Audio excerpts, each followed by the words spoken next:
普段は庭など屋外の地面に敷く人工芝を今回はお部屋の壁に貼ってみましょう。こちらの道具を使って DIY していきます。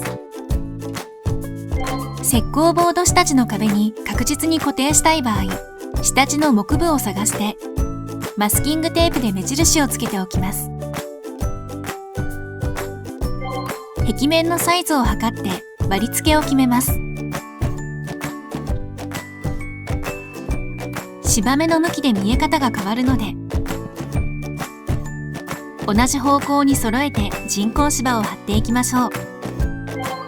人工芝を1枚目のパーツの形にカットします。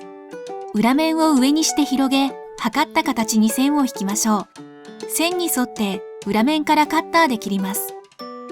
カットできたら端のほつれを整えて、仮に当てて壁の凹凸に合っているか確認します。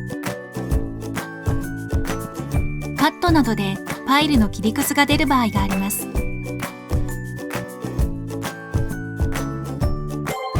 壁のパーツ上部の位置にめくれ防止の両面テープを貼ります。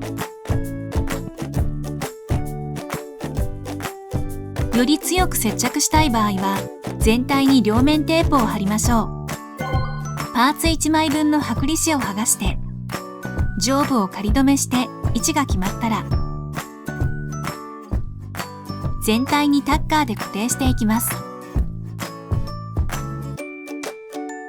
下地が合板の場合はタッカーだけでも強く貼り付けが可能です。パイルをかき分けてなるべくタッカーの針に挟まないように打ちます。タッカーはこの字型の針で固定しているだけなので多めに打って強度を出しましょう。しっかりボードに届く長い針を選び、実際に固定できるか事前に試し止めしておきましょう。タッカーの背の部分を緑や黒に塗ると打った針をより目立たなくできます。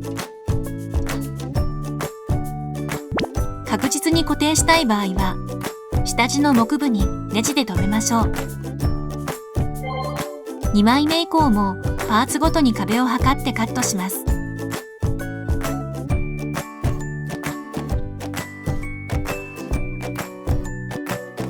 同じように上部から位置を合わせて留めたら、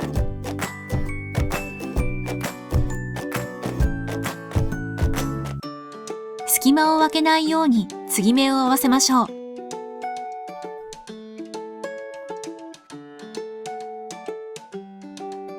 この時パイルが重ならないよう裏地を合わせて固定しておきます。人工芝の浮き上がるところがないように打ち込みます。同じ手順で残りのパーツも貼っていきましょう。